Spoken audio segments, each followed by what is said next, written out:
No Saber Direito desta semana, você vai aprender mais sobre o direito militar. Durante as 5 aulas, o professor Fernando Teles vai abordar questões sobre a Polícia Judiciária Militar, a ação penal militar, os processos em espécie, a prisão e a liberdade, além de explicar recursos no Código de Processo Penal Militar. Assista à aula 3.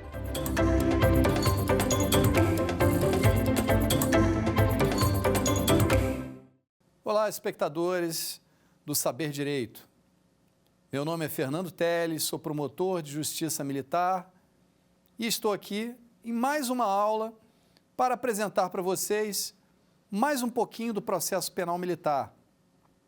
Nas aulas anteriores, vimos a parte da investigação, conhecemos a Justiça Militar da União, principalmente, que aqui foi mais abordada porque nos oferece duas possibilidades de acusados, o civil e o militar das Forças Armadas, via de regra, em contrapartida da Justiça Militar Estadual, que só tem a possibilidade de processar e julgar policiais militares e integrantes dos corpos de bombeiros militares. Razão pela qual fica mais rica a nossa exposição quando colocamos aqui todas as possibilidades, né, que são mais aplicáveis à Justiça Militar da União.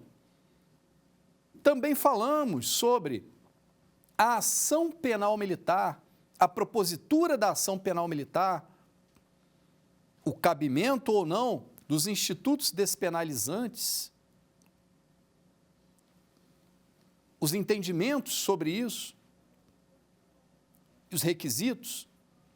E hoje, dando continuidade a esse estudo do processo penal militar, nesse voo que fazemos sobre a matéria, vamos abordar os processos em espécie,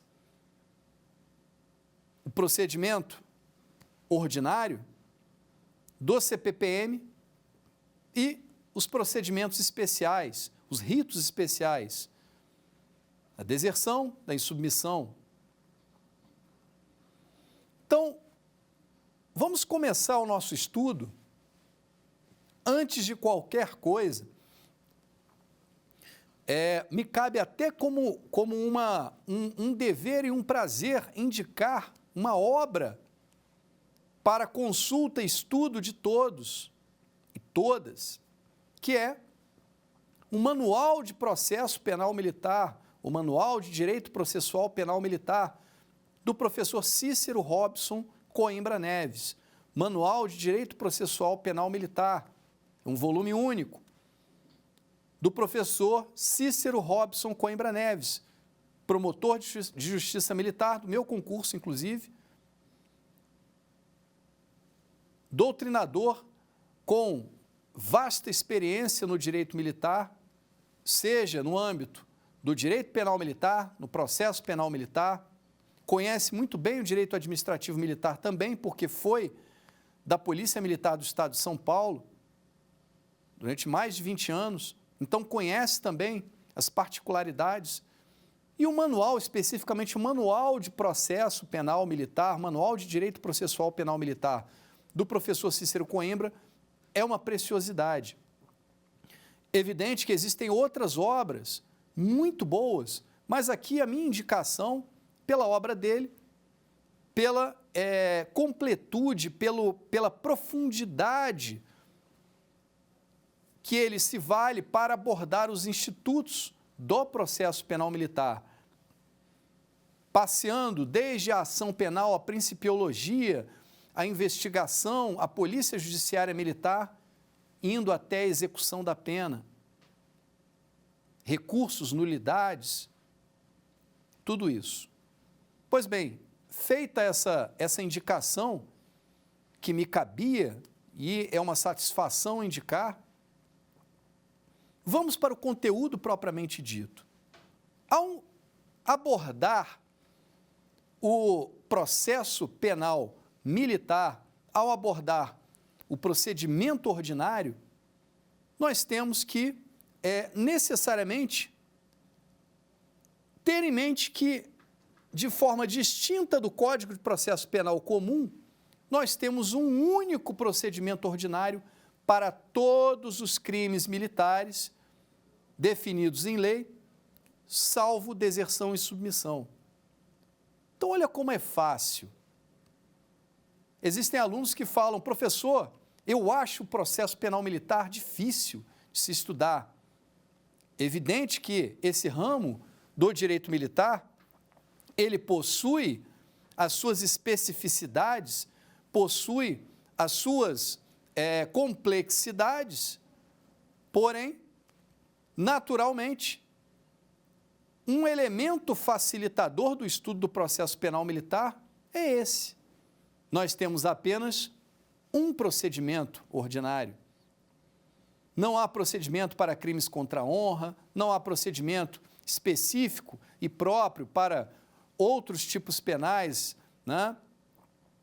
Existem entendimentos acerca do uso de institutos do direito processual penal comum no procedimento ordinário do CPPM. Então, uma primeira abordagem é entender quais são as fases do procedimento ordinário do CPPM. Mas antes disso, é necessário abordar um importante aspecto.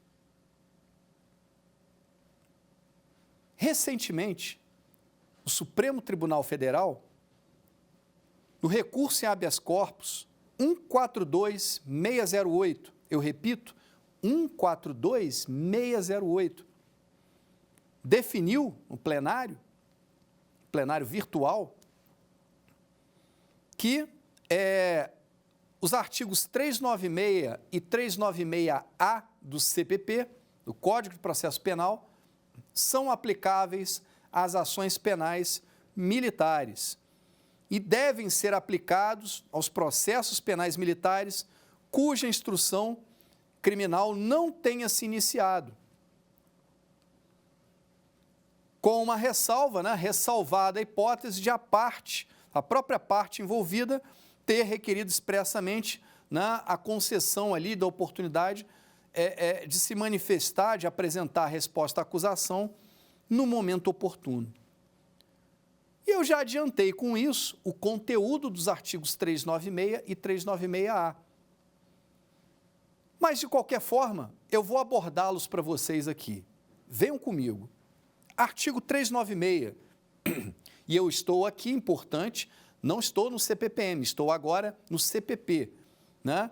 Então, vamos abordar o artigo 396 do CPP, enquanto eu falo, você vai abrindo o seu vademecum, vai abrindo a lei na tela do seu computador e vai acompanhando comigo aqui. Vamos lá. 396. Nos procedimentos ordinário e sumário, oferecida a denúncia ou queixa, o juiz, se não a rejeitar liminarmente, recebê-la e ordenará a citação do acusado para responder à acusação por escrito no prazo de 10 dias. É chamada resposta à acusação. O parágrafo único versa sobre a citação por edital, não é o caso aqui. Estamos falando da regra geral. E o 396-A está descrita a seguinte determinação legal. Na resposta, o acusado poderá arguir preliminares e alegar tudo o que interesse à sua defesa, oferecer documentos e justificações, especificar as provas pretendidas e arrolar testemunhas, qualificando-as e requerendo sua intimação quando necessário. Então, os outros parágrafos versam sobre a exceção que será processada em apartado, etc., e a questão da nomeação de defensor dativo, caso não haja apresentação da resposta à acusação em 10 dias. Pois bem, então, o que nós temos aqui? Nós temos, o Supremo Tribunal Federal determinou a inserção das fases atinentes, ou melhor, da fase atinente ao artigo 396, com as condicionantes ali do 396A, com as características, né? O 396A detalha o que é a resposta à acusação. O 396 foi inserido no procedimento ordinário do processo penal militar doravante. Em todas as ações penais militares cuja instrução criminal não houver se iniciado ainda. Certo?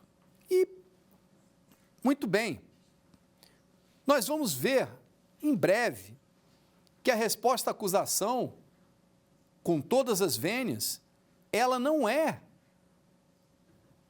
tão favorável à defesa, pelo menos em um dos aspectos. E aí vamos, aos poucos, abordando essa questão.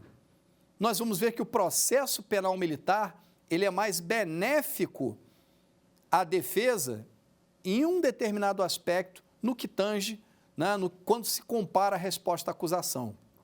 Lembrando que a resposta à acusação, ela não está, volto a frisar, não está originalmente no rito ordinário, no procedimento ordinário.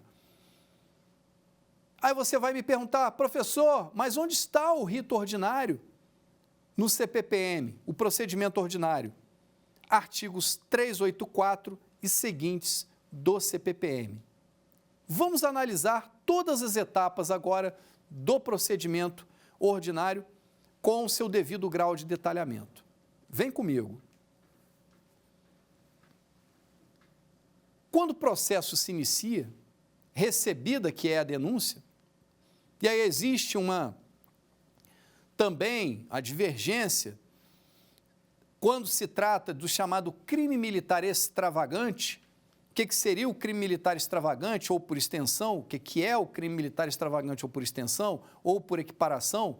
Esses três nomes são usados por doutrinadores diversos, né? O nosso querido Cícero Coimbra utiliza a expressão crimes militares extravagantes, expressão essa a qual eu adiro também. Então, quando temos um crime militar extravagante, em que originalmente na lei própria, lá na sua lei extravagante própria, por exemplo, lei de licitações, enfim, lei de drogas, né? Existe um rito próprio, um procedimento próprio para os crimes licitatórios, para os crimes relativos a entorpecentes, etc. Alguns doutrinadores, alguns entendem, né? Alguns entendimentos existem no sentido de que se deva levar esse rito para o processo penal militar. Porém, esse pensamento não é albergado de forma unânime, por exemplo, pelo Superior Tribunal Militar. No âmbito do Supremo Tribunal Federal, já foi visto, né, tendo em mente, né, tendo em mira aquele RHC mencionado por mim,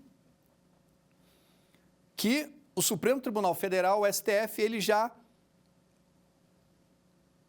tornou híbrido, né, um pouco híbrido, os dois ritos, né? O rito que misturaria uma parte ali do CPP, essa fase do 396, com o rito ordinário, o procedimento ordinário do CPPM.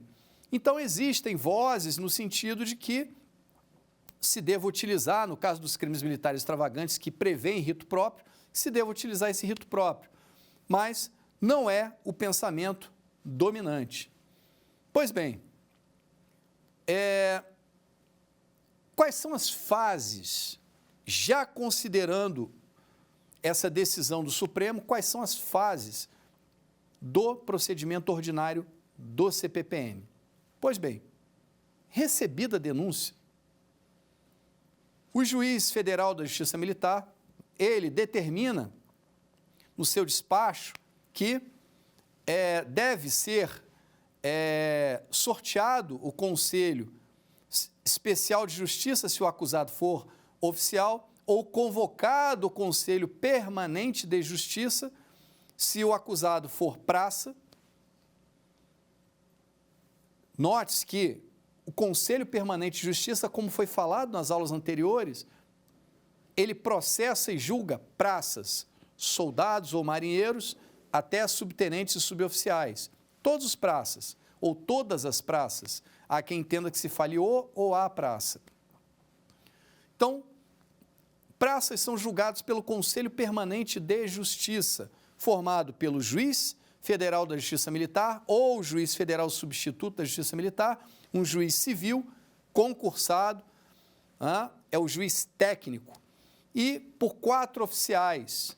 Esses oficiais oferecem, durante a instrução criminal e no julgamento, eles possuem voz e voto, de igual valor em relação ao juiz togado.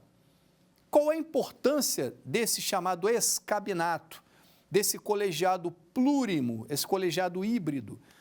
O juiz togado, ele nos oferece o voto técnico, o voto fundamentado no direito, um voto circunscrito dentro da principiologia jurídica. Já os militares, os juízes militares, eles nos oferecem a experiência da caserna, eles nos oferecem toda aquela experiência do dia a dia castrense, os valores, a influência da suposta prática daquele ato delituoso no dia a dia da caserna, a experiência daqueles juízes envolve trazer para o processo, inclusive no que tange as perguntas feitas por eles, aspectos que têm relevância no que tange, inclusive, a própria tipicidade material daquele delito, a repercussão do resultado daquele delito no seio da caserna. Então, esse colegiado é importante quando se processa e julga outros militares, não os civis, que não são subordinados ao império da hierarquia e disciplina, mas aos militares, sim. Então, observe que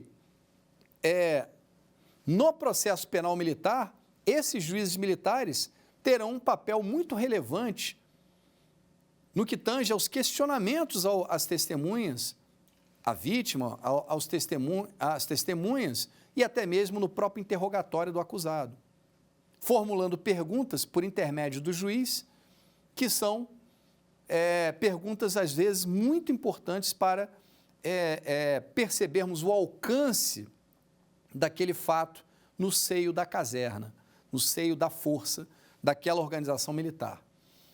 Perfeito, pessoal? Então, voltando aqui ao rito, naquele despacho original, inicial, o juiz determina a convocação do conselho, etc., do conselho permanente. O conselho permanente, ele já foi sorteado no início do trimestre, ele, como foi dito, muda a cada 3 meses, então ele fica em stand-by, ele fica esperando a convocação para cada processo, ele atua em todos os processos de praças daquela Força Armada naquele trimestre.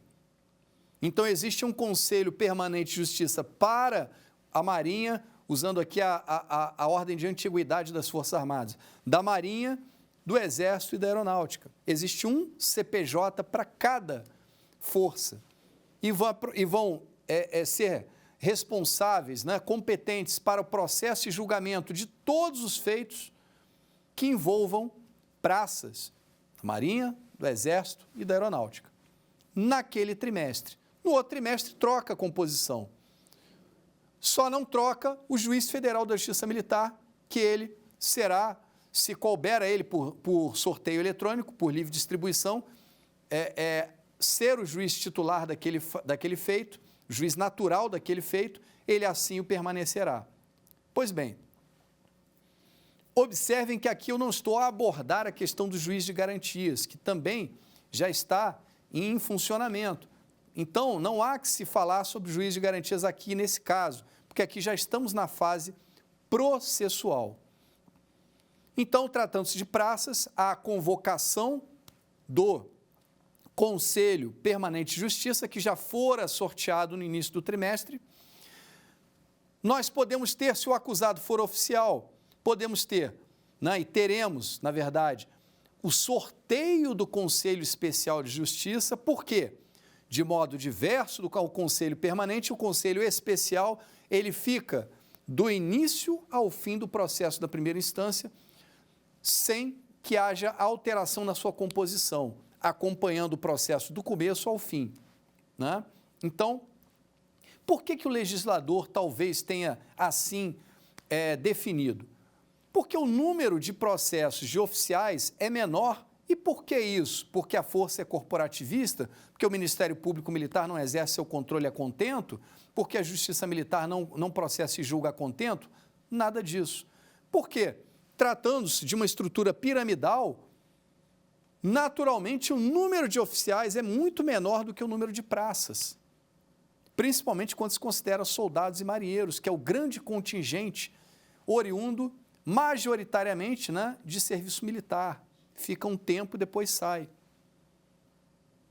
Então, o número de oficiais é bem menor, razão pela qual também nós temos a incidência muito diminuta, proporcionalmente falando, de acusados oficiais. Evidente que temos coronéis, tenentes-coronéis, majores, capitães, capitães de mar e guerra, capitães de corveta, enfim, oficiais diversos, tenentes, sendo processados diuturnamente na Justiça Militar da União. Porém, o número é mais reduzido. E talvez motivado por isso, a época dos fatos, a época, da lei, né? Lembro que o Código de Processo Penal Militar é de 69 e a Lei de Organização da Justiça Militar da União é de 92, Lei 845792. Então, nessa situação, nós temos que, à época, realmente, mais ainda, o número de oficiais processados era muito diminuto. Então, então não onera tanto os quartéis, né, termos o sorteio e convocação de oficiais que fiquem, no caso dos oficiais, né, no caso dos acusados oficiais, réus oficiais, perdurem o processo todo. Perdão. Então, nós temos o seguinte quadro: convocação do Conselho Permanente ou sorteio do Conselho Especial.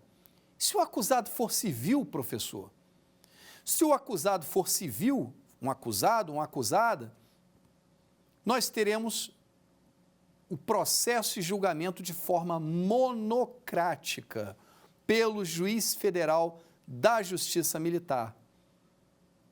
Artigo 30A da Lei 8457/92. Competências do juiz federal da Justiça Militar: processar e julgar monocraticamente os acusados civis. E é natural porque, em relação a eles, não existe a incidência da hierarquia e disciplina, de modo, né, a não ser necessário compor um conselho que vá versar sobre questões de hierarquia e disciplina também. Verificar a influência da hierarquia e disciplina. Não é necessário isso no caso do civil. Ainda existe uma crítica em relação ao recurso dos processos oriundos de ações penais com acusados civis. Porque são julgados pelo Superior Tribunal Militar, sempre em composição plenária, no qual nós temos 10 ministros militares e 5 civis. Então, alguns pensadores no direito processual penal militar entendem, alguns autores entendem, que deveríamos ter uma turma somente por civis, composta por civis, pelos ministros civis, uma divisão em turmas. E essa turma faria o processo de julgamento dos recursos de ações penais com acusados civis, porque em relação a eles não existe a incidência, a influência da hierarquia e disciplina. Então, não seria necessário termos ministros militares, né, no Superior Tribunal Militar processando e julgando recursos desses acusados. Mas é uma crítica e ainda não é uma realidade, e não sei se um dia será, né? Depende do legislativo assim definir, em lei futura. Porém, hoje o que temos é, na primeira instância, o julgamento monocrático, processo de julgamento monocrático, a instrução também é conduzida de forma monocrática pelo juiz federal ou juíza federal da Justiça Militar, ou substituto, certo? Então, são as diferenças entre os três órgãos jurisdicionais de primeira instância conforme a espécie, a natureza do acusado, civil, praça ou oficial. Então, naquele despacho original, naturalmente, o juiz vai determinar uma coisa ou outra, ou a convocação do Conselho Permanente, ou o sorteio do Conselho Especial, ou nada disso se o acusado ou acusada for civil. E agora, em vista do RHC 142608, da relatoria do ministro Edson Fachin, definiu-se que o juiz federal da Justiça Militar também deverá abrir o prazo de 10 dias para o oferecimento da chamada resposta à acusação, que, ao teor do artigo 396-A do CPP, né, deve conter toda a argumentação, as teses defensivas e também a apresentação de rol de testemunhas, com a indicação de possíveis provas a serem produzidas durante a instrução criminal de interesse da defesa. Pois bem, hoje já se tornou obrigatório. A defesa poderá requerer algo em sentido contrário nesses 10 dias? Sim, nesses 10 dias, não interessando a defesa adiantar a sua tese para o Ministério Público Militar, poderá requerer a apresentação da manifestação sobre matéria de mérito somente somente no momento das alegações escritas, por exemplo. Pode se limitar, por exemplo, a indicar provas que deseja, pode só arrolar a testemunha, mas aí fazendo menção de que pretende abordar as questões de mérito ao final. Então, a defesa tem essa liberdade para articular a resposta à acusação nesse sentido, e isso ao teor da decisão do Supremo Tribunal Federal nesse RHC 142608. Então, o que nós temos em relação às fases posteriores? Vamos supor que foi feita a resposta à acusação, que a defesa desejou exercer o direito de fazer a resposta à acusação, né, normalmente ao teor do artigo 396 com o conteúdo do artigo 396-A, ambos do CPP. Vamos para a fase seguinte. Na fase seguinte, nós temos o início das oitivas. Naturalmente, nesse prazo do 396, abre-se também a possibilidade de oposição das exceções. Então, a defesa pode opor exceções que entenda cabíveis, litispendência, suspeição, impedimento de magistrado, incompetência da Justiça Militar da União, por exemplo, as exceções, que são processadas de acordo com a Lei Processual Penal Militar, CPPM. Aqui já não se fala mais do CPP, que foi manejado somente para a resposta à acusação. Então, lógico que no âmbito da resposta à acusação, a defesa pode opor as exceções. Pode dizer, não, aquele juiz militar que está ali no conselho, ele é um juiz impedido ou é um juiz suspeito porque foi chefe imediato daquele militar. E, em relação a ele, produziu uma avaliação, um juízo de valor sobre a conduta pessoal dele. No entender daquela defesa, é inequívoco que existe uma suspeição e poderá suscitar aquela suspeição, né, e será instaurado um incidente processual respectivo. Pois bem,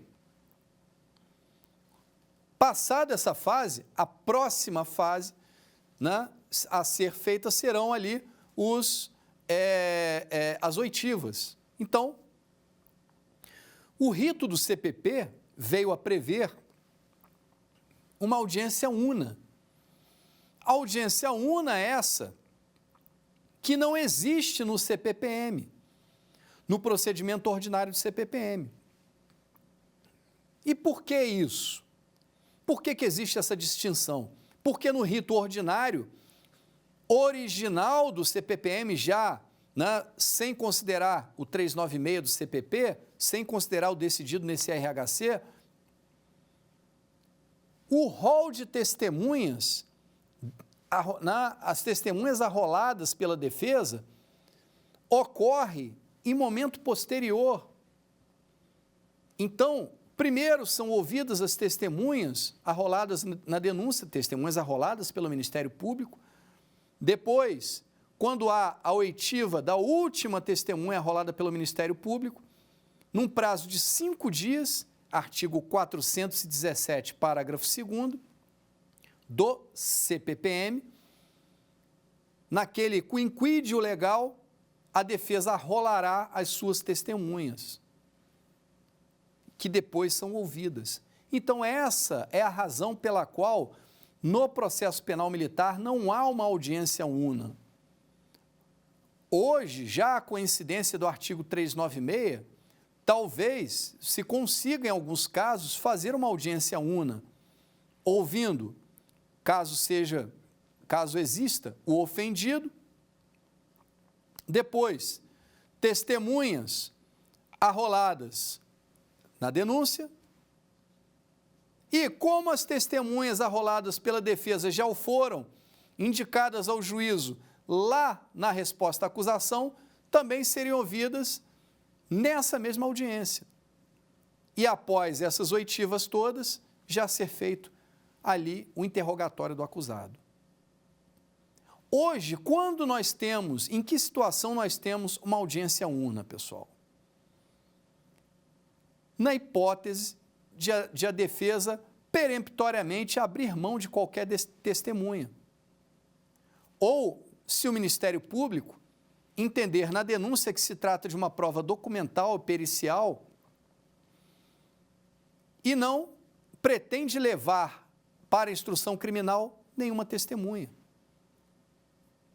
Não é tão raro assim, inclusive eu tenho várias denúncias com prova documental e pericial, em que é despiciendo, é desnecessário ter qualquer depoimento, só atrasa o andamento da ação penal e vai apenas ouvir-se mais do mesmo. Então, eu não arrolo testemunhas. Então, qual é a primeira audiência? Primeira audiência já seria, né, de testemunhas arroladas pela defesa. E o interrogatório do acusado logo a seguir. Então, nessa situação, nós temos uma audiência una.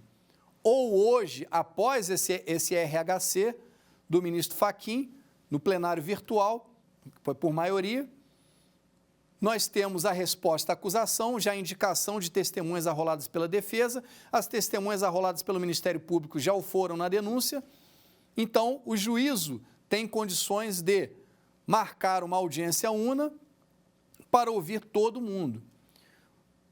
Mas o usual hoje é fracionar-se em 2 audiências, pelo menos, especialmente se o número de testemunhas for muito extenso, porque aí torna-se penoso para todos os envolvidos ali. Então, faz-se um fracionamento, testemunhas arroladas pelo Ministério Público na primeira audiência,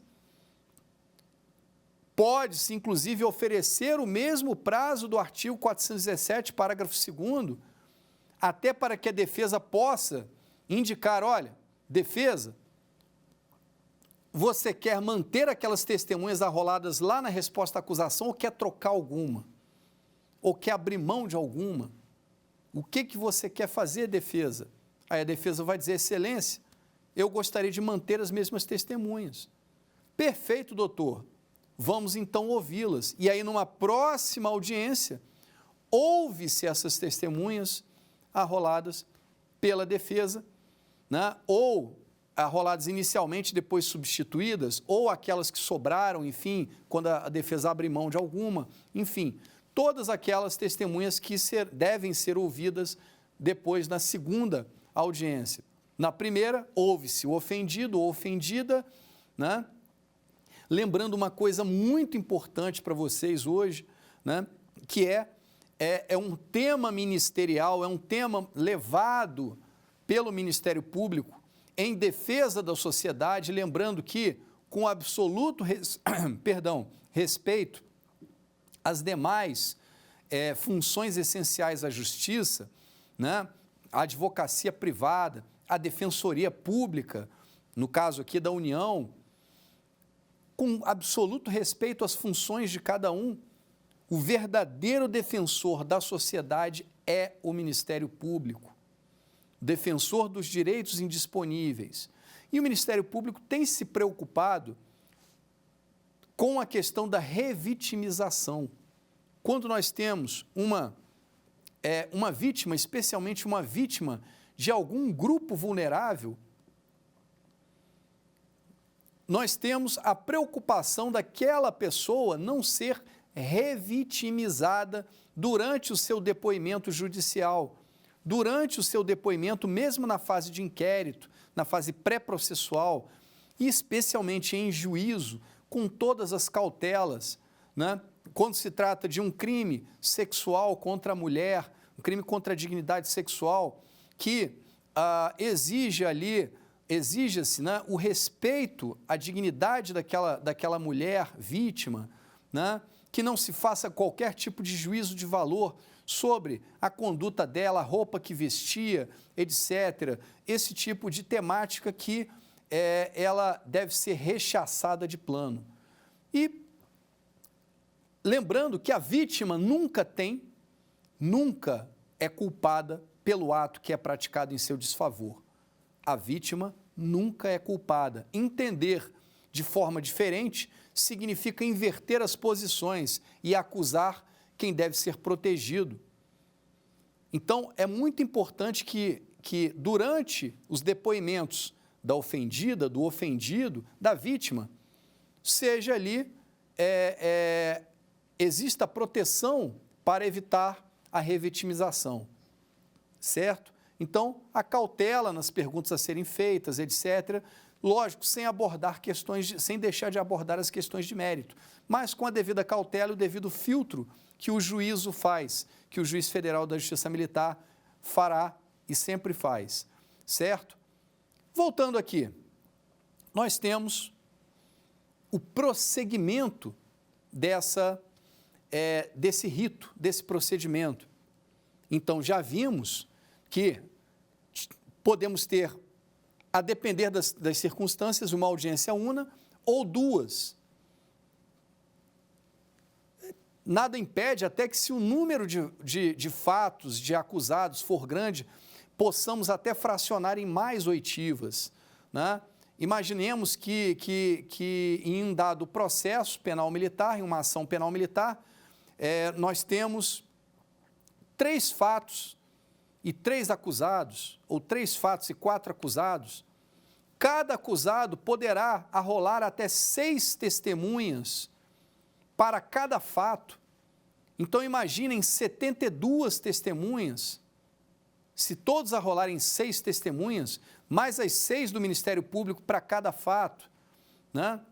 Então, nós teremos 78 testemunhas. Isso é um pequeno inferno para se ouvir todo esse pessoal, né? Todas essas testemunhas. Então, haveria necessidade de fracionar em vários atos, em várias audiências, certo? Então, vamos lá.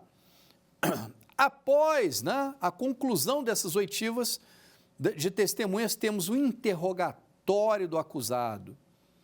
E lembrando que, hoje, com o advento da lei de abuso de autoridade, caso o acusado manifeste o seu direito constitucional a não responder pergunta alguma, não deverá ser prosseguido, não deverá ser prolongado o interrogatório, deverá se constar de ata essa manifestação para então posteriormente,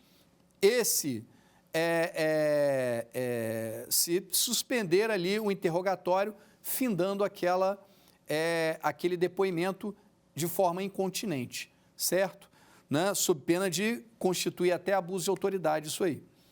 Pois bem, então, após esse interrogatório do acusado, no qual nós temos ali, inclusive, um meio de defesa dele, né? Ele poderá oferecer os seus argumentos para os fatos ali sob julgamento, né?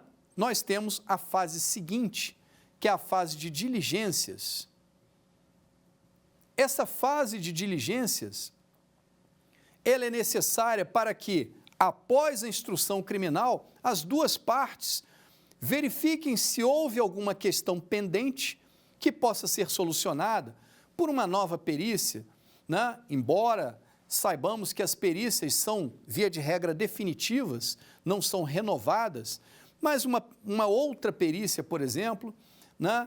Um documento que seja necessário, uma testemunha revelou algum fato apurável mediante um documento, então que venha aos autos esse documento.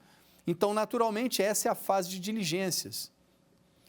Após essa fase, nós temos a fase de alegações escritas das partes. E essas alegações escritas, elas são de apresentação obrigatória pela lei. Tanto por parte do Ministério Público, que naturalmente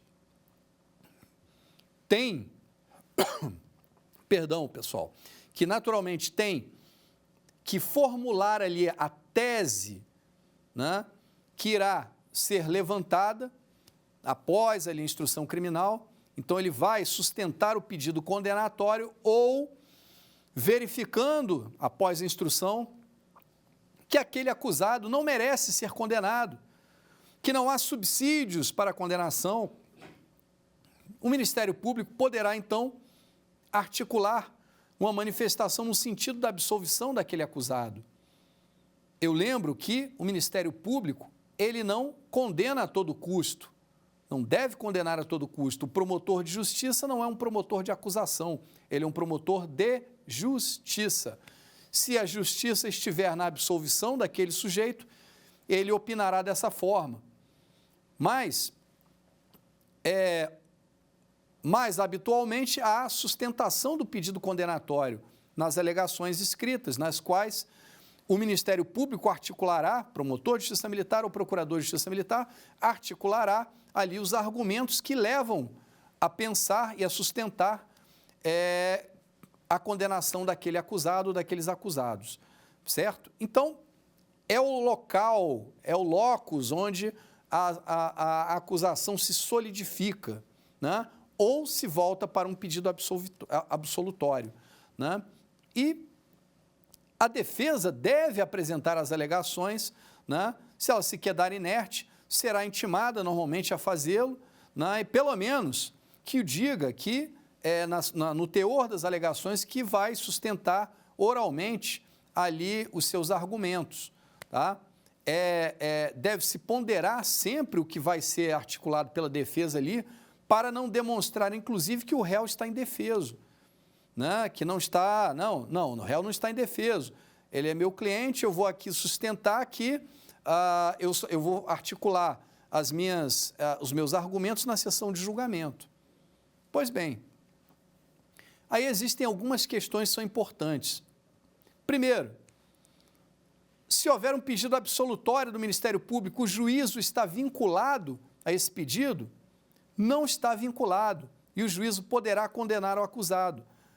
Alguns doutrinadores, a meu ver equivocadamente, entendem que isso fere o sistema acusatório, mas na verdade reforça o sistema acusatório. Vejamos o porquê. O sistema acusatório, queridos espectadores, ele envolve a separação, a segregação das funções com as respectivas independências. Quando nós temos o Ministério Público, ao exercer a titularidade da ação penal, verifica que o acusado deve ser absolvido e assim se manifesta, se o juiz ficasse vinculado a esse pedido, ele estaria subordinado ao Ministério Público e não exerceria o seu munus com independência. E aí sim, violaríamos o sistema acusatório de uma forma muito clara. Esse é o pensamento, por exemplo, de Douglas Fischer, Eugênio Pacelli, que nos seus estudos consignam isso de forma muito tranquila e é o correto, no meu entender. Certo? Então, se houver o pedido absolutório, o juízo tem a liberdade para, assim, condenar ou absolver conforme a prova dos autos. Pois bem, então, retomando, existe mais uma particularidade que é exatamente, né, a questão do julgamento monocrático. Quando nós temos o processo de julgamento pelo juízo monocrático, e aí, será que nós temos que colocar as alegações escritas? Ei, professor, mas quando há as alegações escritas, elas também se prestam a instruir o Conselho de Justiça, porque ali existem juízes que são leigos, conhecem muito a atividade militar, mas talvez conheçam menos o direito processual penal militar, o direito penal militar, estudaram nas escolas militares de forma muito tênue. E aí, será que quando é um processo perante o juízo monocrático, existe essa obrigatoriedade? Sim, a regra é a obrigatoriedade de apresentação de alegações escritas. Porém, a doutrina existem, né, também precedentes no sentido de que, se as partes assim definirem, não há necessidade, por exemplo, de haver a sessão de julgamento. Pode haver o julgamento a sentença pode ser dada em gabinete. Faz-se as alegações das duas partes, alegações escritas por memoriais, e aí sentença em gabinete. Porém, se as partes se quedarem inertes ou intimadas pelo juízo disserem que preferem a sessão de julgamento acontecerá, até para evitar nulidades, acontecerá perante um juízo monocrático. Mesmo perante um juiz que compreende o direito muito bem, etc., mas será feita ali aquela sustentação oral pelas duas partes. Perfeito? Então, esse é um aspecto importante aí. E depois na sessão de julgamento, que é uma sessão pública, sessão aberta, lógico, se for um caso de segredo de justiça, está limitado às partes e seus, né, componentes ali que possuem capacidade postulatória, né, o Ministério Público e a defesa. Então, ali para o resguardo do sigilo daquele fato. Mas, via de regra, é aberto e todos podem acompanhar. Lembrando que, se tratando de um Conselho de Justiça, permanente ou especial, a ordem dos votos é a seguinte: primeiro, o juiz togado, ele oferece o voto técnico, depois, os votos são tomados na ordem inversa da hierarquia, para que o mais jovem, o mais moderno, como se chama na terminologia militar, não se sinta constrangido por votar de forma divergente do seu superior hierárquico, né? Daquele que lhe é mais antigo, mais superior hierárquico. Então, se tem no conselho um tenente, um major, o tenente vai votar primeiro, ele terá a liberdade para votar conforme entenda a prova dos autos, né? Então, é ordem inversa até chegar no juiz militar mais antigo, ou seja, mais graduado, com maior grau hierárquico. É uma proteção, né, para a independência desses juízes, certo? Então, e aí existe ali a condenação ou absolvição, né, ou, se for o caso, a declaração de prescrição, né, que é uma decisão que é extintiva com resolução de mérito, né? Mas, enfim, via de regra, absolvição ou condenação. E esses juízes votam pela absolvição e condenação e também individualizam, também atribuem pena, tá? Mesmo que, na maior parte das vezes, no que tange a pena, costumem seguir o voto do juiz federal da Justiça Militar, porque é um voto mais técnico, mais elaborado. Então, naturalmente, ele condena ou absolve, tem ali a sua liberdade, mas quanto à individualização da pena, se não for um bacharel em direito conhecedor, ele muito provavelmente tenderá a seguir o voto do juiz federal da Justiça Militar. Mas existem casos em que os próprios juízes também atribuem as próprias penas, né, e de forma bem proporcional, certo? Pois bem, para concluir o conteúdo da nossa aula, nós temos agora os procedimentos especiais. Procedimentos para a deserção, procedimentos para a insubmissão. Aqui nós faremos uma separação. Primeiro, da deserção para a insubmissão. Eu já digo de antemão que o procedimento para a insubmissão, ele é o mesmo da deserção em suas fases, então não há necessidade de abordar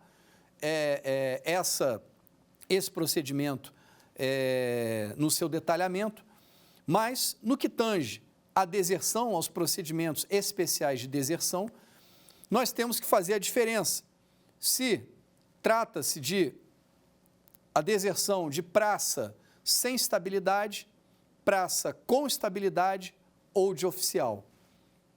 Quando nós temos praça sem estabilidade, aquele indivíduo, por exemplo, do serviço militar, um soldado, um marinheiro, né, que se ausenta da sua organização militar por mais de 8 dias, sem autorização, pratica a deserção, né? Quando ele pratica a deserção, ele é excluído daquela força armada, ele fica como civil. Se for depois capturado, né, preso, ou se apresentar voluntariamente ao quartel, olha, eu quero regular, eu quero tornar minha situação regular, né, perante a força, né, eu quero ajeitar a minha situação, quero resolver esse imbróglio que eu mesmo dei causa. Pois bem, se apresenta voluntariamente, ele é custodiado, né, muito provavelmente é concedida a liberdade provisória e ele é submetido a uma inspeção de saúde para verificar a saúde geral dele e a aptidão para o serviço militar. Lembrando que alguns desertores ficam anos desaparecidos, anos fora da força, né? Anos como desertores.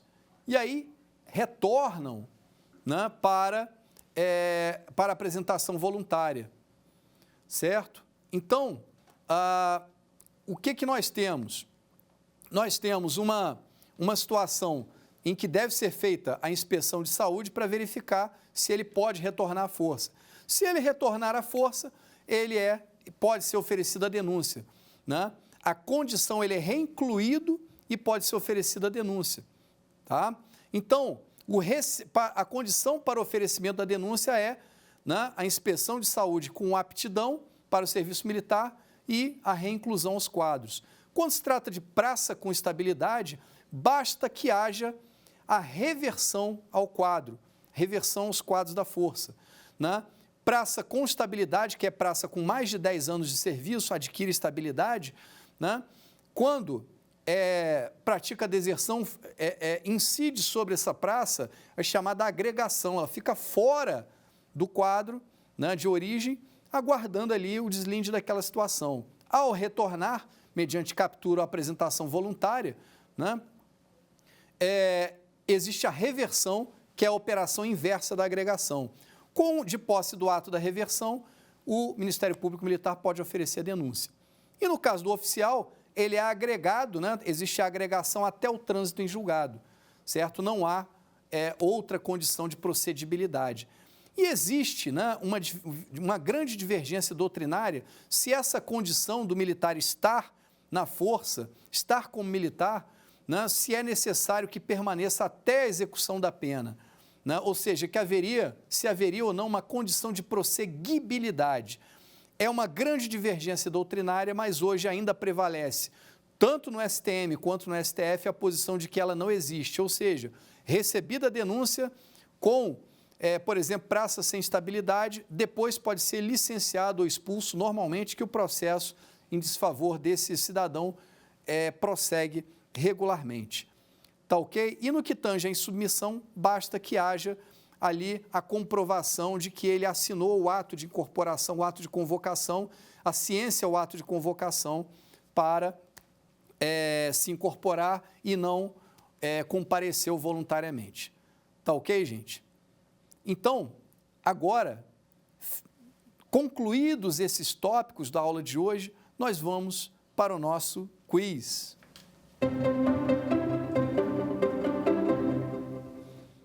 Primeira pergunta. Assinale a alternativa correta sobre o procedimento ordinário no processo penal militar. Existe um procedimento específico para os crimes militares contra a honra, diz a opção A. A opção B. Em alguns aspectos é mais favorável à defesa que o procedimento ordinário do CPP. Opção C. Dispensa a apresentação das alegações escritas. Opção D. Dispensa a sustentação oral das partes. Vamos à resposta. Correta opção B. Vamos para a segunda pergunta.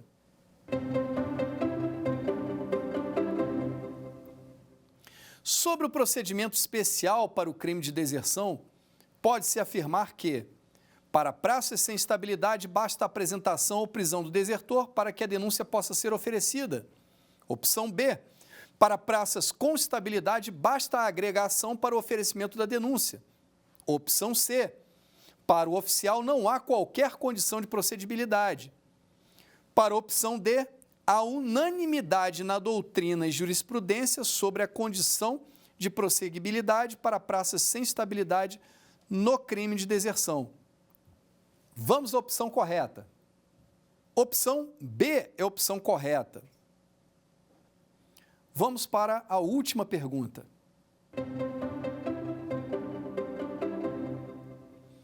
Em relação ao procedimento ordinário, pode-se afirmar que o Conselho Especial de Justiça é competente para processar e julgar os civis na Justiça Militar da União. Opção B. O processo e julgamento de praças ocorre de forma monocrática. Opção C. O Conselho Permanente de Justiça não se altera até o julgamento da ação penal. Opção D. Quando o civil pratica crime militar em concurso com militares, todos serão julgados monocraticamente. Vamos à opção correta. Opção D. Com isso, terminamos o conteúdo da nossa aula e desejamos que vocês estejam aqui para a nossa próxima aula. Muito obrigado. Quer dar alguma sugestão de tema para os cursos do Saber Direito? Então mande um e-mail para a gente, saberdireito@stf.jus.br. Você também pode estudar pela internet. Acesse o nosso site radioetvjustiça.jus.br ou pode rever as aulas no canal do YouTube, @Rádio e TV Justiça.